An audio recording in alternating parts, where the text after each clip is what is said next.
welcome back to another custom diecast review. Today we have Clint Bowyer's 2018 Martinsville win in the 1/64 scale.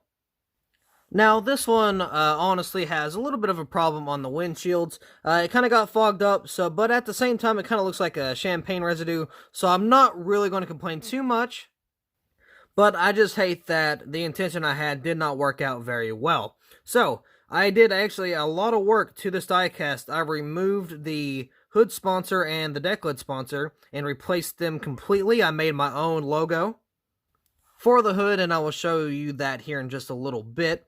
But yeah, we got a lot of detail on this diecast, and this was actually pretty fun to do. I think the confetti is a little bit too big in my opinion, and again, we kind of had the issue with the whole window thing, so I mean, that's not really my best work, but I mean, it's still not bad either way. We're going to make his Michigan win as well, because this was his last final wins in the Cup Series for Clint Bowyer, of course. Then he retired last year. Sad to see him go, but he is up in the booth now. So yeah, pretty fun to kind of see him up in there, crackling around with the guys, and yeah, pretty cool to see him not completely retired, I guess. He did kind of do a little bit of commentating over the iRacing races, but again, he was racing, but he kind of had that energy as if he was kind of like one of the reporters or commentators. So yeah, I think he's doing pretty well in the booth. He is definitely a spirit that belongs there, that's 100% sure. But enough about Clint Bowyer out of the race car. Let's go ahead and take a look at this race car that, again, he won in at Martinsville. Now, what it says right there on the roof, or on the hood, is Haas Demo Day, celebrating the very first. Now, again, the original diecast was just Haas, so I had to remove that Haas logo along with the deck lid back there. It was very blurry, but you get what I'm saying. So I had to remove that, and I had to kind of print off a new one and slap that on there and put some confetti over that as well. See, I think the confetti is a little too thick. It's not really, like, long. I don't think the length is a problem, but it's the thickness. It's the thickness that kind of gets me.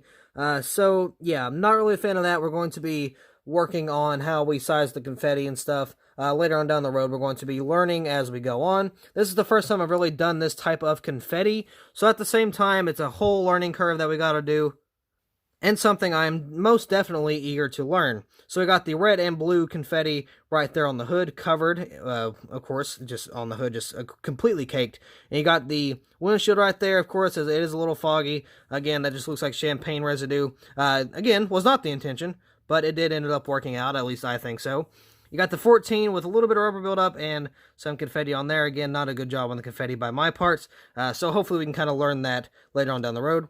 Got Haas CNC, Bowyer right there on the back. We got the Demo Day, celebrating the very first, right there on the deck lid. More of that little splotches on the window. Got some more confetti down there. Moving on to the back, there's not a lot going on. There's like no confetti or anything. No damage nor race wear, but we do have the taillights, Haas CNC, Ford, and the 14. I think that's supposed to be the Demo Day as well on the back. But that was something a little too small. I couldn't really get in there in the cracks and crevices without getting it everywhere on the Ford and stuff, and having to replace that as well. So right here on the side, you got Rush Truck Centers, Haas, and Mobile One. Got a little bit of rubber buildup right here, and you can see the confetti. See that big chunk right there? Look at that, dude. That is a big guy right there on the on the rear window, or not the rear, on the, what would that be? That'd be the right passenger side window, I guess you could say. But yeah, that'd be that's a big boy, so I don't really want to have those anymore when I do my confetti. We got some more along the side right here, going across the 14 on the side skirt and stuff as well. Moving up to the front tire, we got Mechanics Wear, 3M, Lincoln Welders, and Sunoco. Over here to the B post, I forgot to do that. My bad. We got what looks like Ford. I think that's Mobile One. I can't tell what that one is. No, that's Jimmy John's. So Ford, Mobile One, Jimmy John's. Rush Truck Centers maybe. I can't tell what that one is. And Wicks. Got Clint Bowyer up there. It's a little dirty. I got to clean that off a little bit. But yeah, got that type of detail here. Again, with the confetti and the wheel well. Moving on to the front, we got some more confetti right here also. Again, it's a little bit of a chunky change, good old confetti right there on the front. So, Not a big fan. I also had some weird like issues with the paint. You could see some of the white was being smeared around from the Ford Fusion logo. So I don't really know how that happened, because that never really happens. I don't know, because like I had a little bit of water mixed in with this. You may be thinking, why in the world did you have water mixed with the clear coat? It was accidental. I had a water bottle. I poured it out, and then I poured some of that, I think it's like some type of like finisher for like floor or something. So I put that in there, kind of put that on the brush and dabbed it all around, and yeah, that's why I had the problem, or that's where I had the problem. I'm not going to say that's why, but it could be, it could not be, I don't know. I don't think water would make a very good reason to, well, I mean, I guess it could kind of thin it out a little bit, not really be as thick and, you know, useful. So, yeah, that might be why, actually, that may be why, because of the water. Definitely not going to try to do that again. That was not on purpose either, so hopefully we can kind of avoid that next time.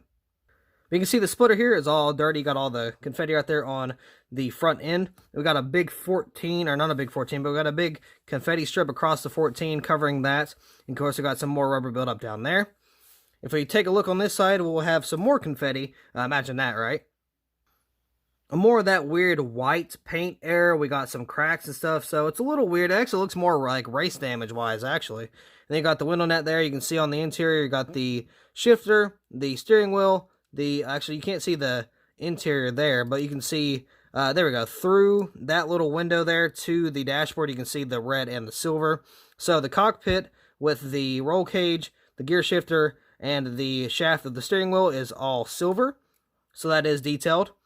Moving on down here, we have some more confetti. Again, imagine that. See, look, there's a big old chunk of, like, just paper right there, so I wish I could, you know, kind of cut a little more closer, but I think I'm getting better. I think I'm cutting a little more less and a little more close together, I guess I could say. So yeah, hopefully we can kind of get that going on, because we got the Las Vegas win for Martin Truex Jr. in 2019. We're going to do that in the 1/64 scale. That's going to be amazing, and I hope that one turns out really, really good, because that's one I'm definitely going to keep in my collection. That is not going to be for sale on the bottom bag diecast page. That diecast was just too beautiful on the 1/24 scale. Unless I feel like I'm not happy with it enough for me to keep it, then I might throw it up on there. But if I'm happy enough, that's definitely mine for a long, long time. You got Haas, Rush Truck Centers, got some more confetti around there. Got the American Ethanol Ring, got some confetti around there as well. Some more rubber buildup and stuff. So yeah, that's about it for the outside. Here's the stuff you can't really see, which is the undercarriage interior, or not, the undercarriage. Yeah, that definitely kind of rubbed off. So that right there, that little bracket is supposed to be black, so I don't really know what happened there. But yeah, that happened. That's supposed to be black, and I guess it just kind of wore off. So you can kind of see the exhaust pipes, the transmission, and stuff like that. You got the gas tank back here.